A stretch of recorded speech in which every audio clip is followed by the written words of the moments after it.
정부와 중앙은행들이 돈을 마구 찍어내면 정말로 인플레이션이 올 수 있을지 다양한 측면으로 생각을 해보고 있습니다.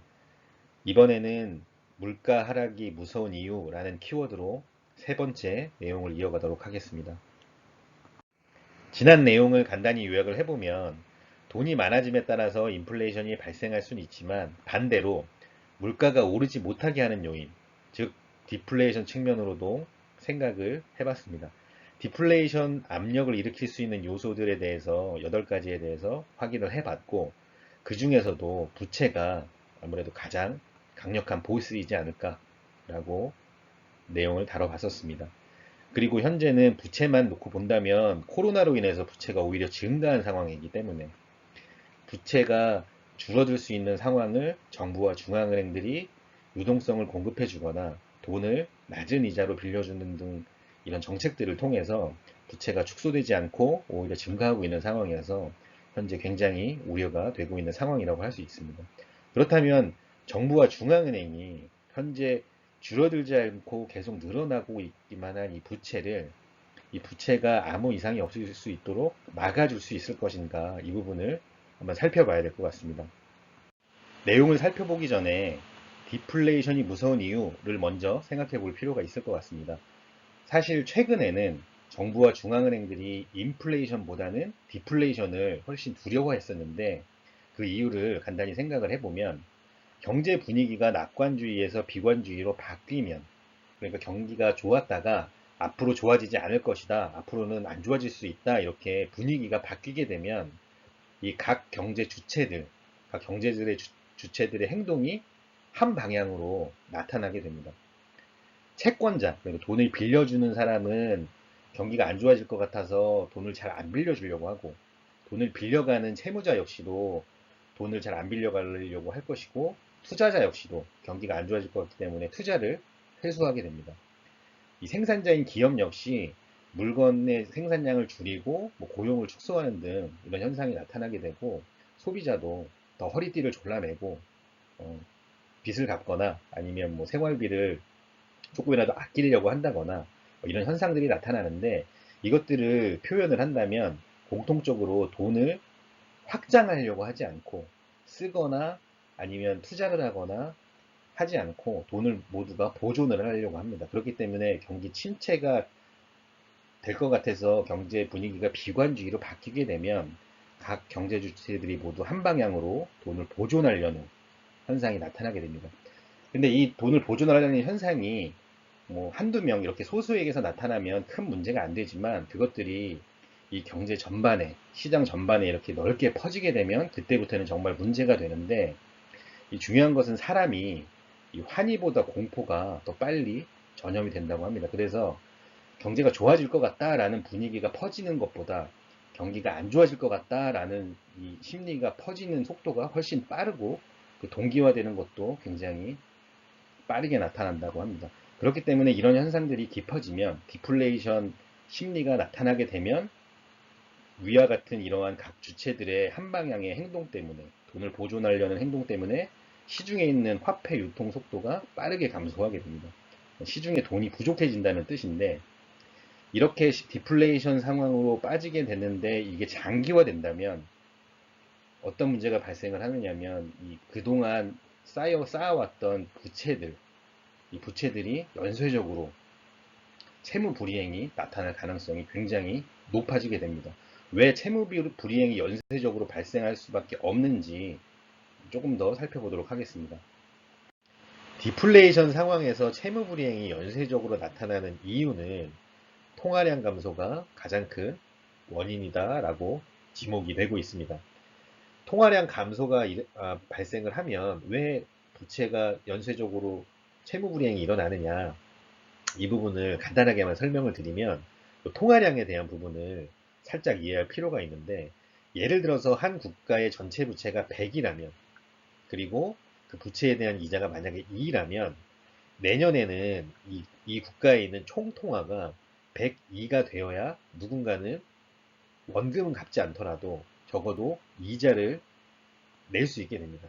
그런데 앞서 말씀드렸듯이 경제 전반에 비관적인 심리가 퍼져서 모두가 현금을 가지려고 하면 이 경기가 침체가 되기 때문에 그런 상황이 되었을 때 만약에 누군가가 이 실업 상태에 놓이거나 아니면 기업이 부도가 나거나 이래서 돈을 갚지 못하는 상황이 발생을 한다면 돈을 갚지 못한다는 얘기는 돈을 빌려준 사람, 즉 채권자의 장부에 적어놓은 돈이 증발을 한다는 얘기이기 때문에 시중에 있는 총 통화량이 감소를 하기 시작합니다. 그래서 만약에 102가 돼야 되는데 총 통화량 감소 때문에 100이 됐다라고 한다면 102가 돼야 이자라도 낼 수 있는데 100이 되었으므로 누군가는 이자도 내지 못하는 상황에 빠지게 됩니다.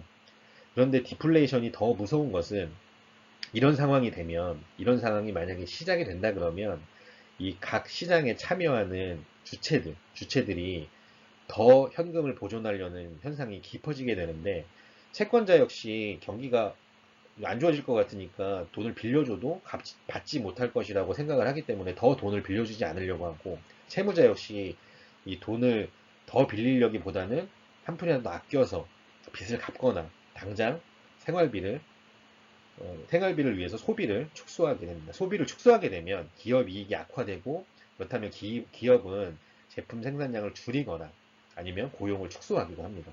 그래서 고용을 이렇게 만약에 축소하게 된다면 실업자가 증가하고 그러면 돈을 갚아야 할 소비자가 당장 소득이 떨어졌기 때문에 또 빚을 갚을 수 없는 상황. 그렇게 돼서 누군가가 또 빚을 갚지 못한다면 이 총통화량이 또 98, 뭐 96 이렇게 하락을 하게 되면서 계속해서 빚을 갚을 수 없는 그런 연쇄적인 채무불이행이 나타나게 됩니다. 그래서 디플레이션이 굉장히 무서운 부분인데 이 오른쪽에 보이시는 그림은 실제 대공황 당시에 이 통화량을 나타낸 그래프입니다. 보시면 1928년부터 1932년까지 이 총 통화가 미끄럼틀 타듯이 이렇게 쭉 내려왔다는 것을 알 수 있는데 이런 채무 불이행이 연쇄적으로 나타났던 상황입니다. 그렇다면 이 채무 불이행이 연쇄적으로 나타난 것이 4년, 5년간 이렇게 이어졌는데 정부와 중앙은행은 뭘 했느냐? 구경만 했던 것이냐? 그래서 이 부분도 생각을 해볼 필요가 있습니다. 앞서 채무 불이행이 연쇄적으로 발생을 했던 대공황 당시에 사실 정부와 중앙은행은 한 4, 5년간 굉장히 많은 일을 했습니다. 예를 들면 개인이 금을 소유하지 못하도록 몰수하기도 했었고 또 금본위제를 잠시 동안 폐지하기도 했습니다.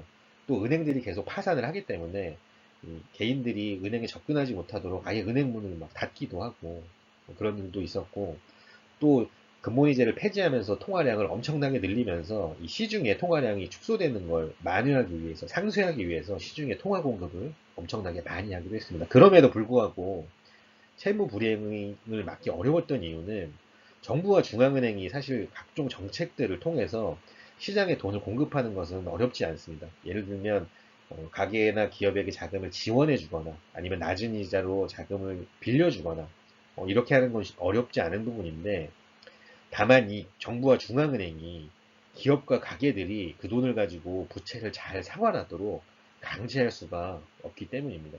좀 극단적으로 예를 들어드리면 만약에 정부가 어떤 가정에 자금을 지원했다고 하더라도 만약에 이 집의 가장이 지금 현재 실업자인 상태이고 빚이 1억이 있어서 당장 이자라도 내야 되지만 만약에 당장 먹을 게 없고 생활비가 부족하다면 정부에게 지원받은 금액을 이자나 원금을 갚는 데 쓰기보다는 생활비로 쓸 가능성도 있습니다. 그리고 기업 역시 어려워진 기업에게 연준이나 정부가 자금을 공급을 하더라도 때로는 이 기업들이 그 돈을 부채를 관리하는 데 쓰는 것이 아니라 무리하게 생산을 한다거나 자사주 매입, 그러니까 자기 회사 주식을 다시 사들이는 이런 행동을 할 수도 있습니다.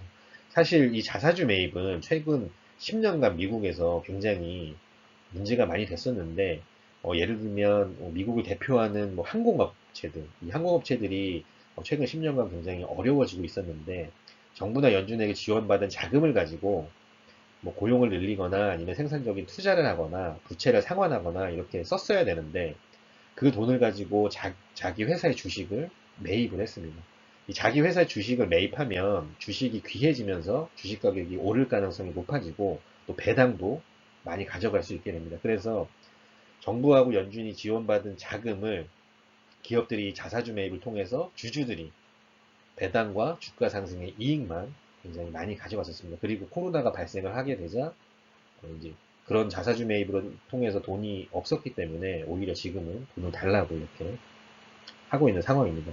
그래서 모럴 해저드가 발생할 가능성도 있기 때문에 이러한 것들 때문에 정부가 돈을 공급할 수는 있지만 그 돈을 부채를 갚도록 강제할 수는 없기 때문에 채무불이행이 만약에 한번 시작되면 그때부터는 정부하고 중앙은행이 사실 막기가 굉장히 어려워집니다. 그래서 정리를 해보면 정부와 중앙은행은 통화 컨트롤을 할 수 있지만 정부와 중앙은행이 신용 컨트롤을 할 수 없다라고 정리해 볼 수 있을 것 같습니다.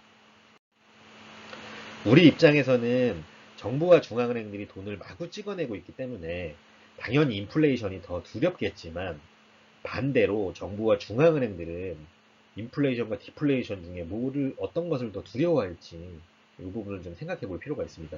만약에 정부와 중앙은행들이 인플레이션, 디플레이션 둘 중에 하나를 걱정을 하고 있다면, 더 두려워하고 있다면 굉장히 행동이 다르게 나타날 수 있기 때문입니다. 그래서 현재 시점에서의 시장을 먼저 생각을 해보면 현재 시장은 돈을 어떻게 하고 있느냐, 돈의 수요 표현을 어떻게 하고 있느냐 생각을 해보면 현재는 당연히 인플레이션에 베팅을 하고 있습니다. 현금을 가지고 있으면 자꾸 화폐 가치가 떨어질 것 같기 때문에 그 화폐를 자꾸 주식, 부동산, 금 등의 자산으로 교환하려는 현상이 나타나고 있습니다. 그럼 정부와 중앙은행 입장에서는 이 현상을 어떻게 볼 것이냐라고 생각을 했을 때 당연히 이 상황이 굉장히 싫지는 않을 겁니다. 이 시장에서 주식이나 부동산, 뭐 금 이런 것들을 투자를 하게 된다면 물론 실물 경제에서 물건을 소비하는 것이 훨씬 좋지만 어쨌든 통화가 자산에 투자되고 있는 통화들은 어느 정도 시장에서 돌아가게 됩니다. 이 부분마저도 없다면 굉장히 문제가 될 수가 있는데 왜냐하면 현재 소비가 급격하게 늘어날 수 있는 상황은 아니기 때문에 이 현금을 자산으로 교환을 해두려는 움직임만 나타나더라도 굉장히 정부와 중앙은행 입장에서는 도움이 될 수 있는데 그런데 문제는 만약에 이것들이 사라져 버린다면 현재 실물 경제 시장에서도 소비를 안 하고 있는데 이 자산 시장에서마저도 돈이 돌지 않는다면 굉장히 무서울 것이라는 생각이 들고 그런 상황이 무서울 수 있는 것은 앞서 말씀드린 이 디플레이션, 부채 붕괴와 관련이 굉장히 많지 않을까라고 생각이 듭니다. 그렇기 때문에 현재 연준과 정부의 스탠스에서도 알 수 있는 부분인데 기업과 가계가 소득이 끊기거나 부도가 나지 않도록 연준은 양적 완화를 통해서 기업과 가계에 유동성을 계속 공급을 하고 있고 정부는 재난지원금을 주면서 기업과 가계에게 자금 공급을 계속하고 있습니다. 그렇다면 왜 유동성 공급을 하고 자금 공급을 하는 것이냐 이걸 생각을 해보면 부채 붕괴를 막으려는 또는 강력한 디플레이션에 빠지는 것을 막으려는 것이라고 볼 수가 있을 것 같습니다. 그렇게 생각을 한다면 정부와 중앙은행에 필요한 것은 적당히 인플레이션이 발생하는 것이다 라고 볼 수 있을 것 같습니다. 정부와 중앙은행이 디플레이션이 훨씬 두렵고 오히려 적당한 인플레이션이 오기를 바라고 있는 것은 아닐까? 라고 유추해 볼 수 있는 기사가 있어서 가져와 봤습니다. 간단하게만 살펴보면 한국은행은 30일 미국 연준과 통화수합 계약을 6개월간 연장하기로 했다라는 기사입니다. 코로나 초기에 모두가 현금이 필요했기 때문에 특히나 달러가 많이 필요했기 때문에 달러가 굉장히 구하기가 어려웠었습니다. 앞서 말씀드렸듯이 이 전체 시장에서 돈을 구하기가 어려워지면 이 디플레이션 압력이 높아지고 유동성 경색, 그러니까 돈을 쓰고 싶어도 쓸 수 없는 상황이 발생을 하기 때문에 굉장히 위험할 수 있는데 이렇게 위험한 상황에 처해지자 연준이 이 통화수합 라인을 전 세계에 열어줬었습니다. 이 통화수합이라는 게 사실 뭐 어려운 얘기는 아니고 연준이 달러를 마음대로 가져갈 수 있도록 이 마이너스 통장을 열어줬다고 생각하시면 쉽습니다. 그래서 한국은행도 3월 19일에 연준이 통화선언 라인을 열어주면서 한국은행이 원하면 언제든지 연준이 달러를 찍어서 한국은행에 공급을 해줌으로써 우리나라에서 달러가 부족하지 않도록 이렇게 조치를 해줬던 것인데 그게 3월 19일에 6개월 계약을 했기 때문에 이제 9월 30일이면 만기가 되는데 이거를 6개월 더 내년 3월 30일까지 연장을 해줬다는 기사입니다. 근데 이 부분에서 생각을 해봐야 될 게 현재는 미국이 돈을 너무 많이 찍어내고 있기 때문에 전 세계가 달러 그러다 망하는 거 아니냐. 달러 그렇게 많이 찍어내면 너네 이제 기축통화 끝나는 거 아니냐. 이런 우려가 굉장히 깊은 상황인데 그런데 여기서 만약에 연준이 이 통화 수합 라인을 더 열어줬다는 것은 달러 공급이 더 많아지게 하겠다. 달러가 부족한 상황이 오도록 하지 않겠다라는 뜻으로 해석할 수 있는데 생각을 해보면 달러가 이렇게 의심을 받고 있는 상황이기 때문에 어떻게 보면 연준은 달러 강세가 필요한 상황일 수 있습니다. 이 돈의 이 달러가 귀해지고 달러의 힘이 세져야 사람들이 더 달러를 원할 수 있는데 이 통화 수합 라인을 6개월 더 연장을 해줬다는 건 달러 공급을 늘리겠다는 것이어서 어떻게 보면 달러 약세로 추가로 갈 수 있는 상황입니다. 그래서 현재 연준이 오히려 달러 강세로 가는 상황은 조금 두려워하는 것이 아닐까? 달러를 통화수합 라인 등을 열어주면서 오히려 달러를 더 품으로써 인플레이션이 오기를 바라고 있는 것은 아닐까라는 생각이 들게 했던 기사입니다. 그런데 또 하나 생각을 해봐야 될 건 만약에 연준이 적정한 인플레이션을 위해서 돈을 계속해서 더 찍어낸다고 한다면 문제가 생길 수 있는 부분이 이 국채 금리 부분입니다. 만약에 인플레이션이 발생할 것 같다라고 하면 이 국채 금리가 상승할 가능성이 굉장히 높아지는데 그 이유는 만약에 인플레이션이 발생을 하면 돈의 가치가 하락을 한다는 거기 때문에 내가 내년에 받을 이자의 가치도 하락을 하게 되면서 국채 금리가 매력이 떨어지게 됩니다.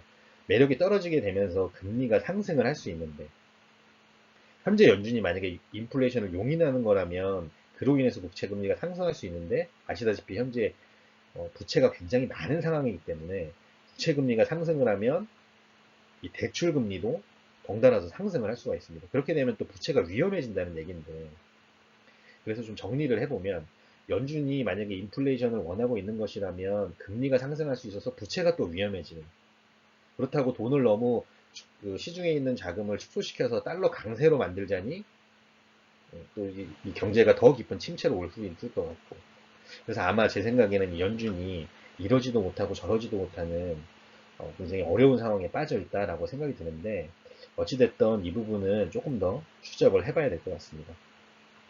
그래서 전체적으로 정리를 해보면 정부와 중앙은행이 돈을 마구 찍어낸다고 했을 때 스태그플레이션이 올 수 있느냐 이게 굉장한 우려인데 디플레이션 측면으로 생각을 해봤더니 통화량이 증가하더라도 그렇다면 인플레이션이 올 수 있지만 반면에 디플레이션 압력도 분명히 확인을 해야 된다라는 것을 알 수 있었습니다.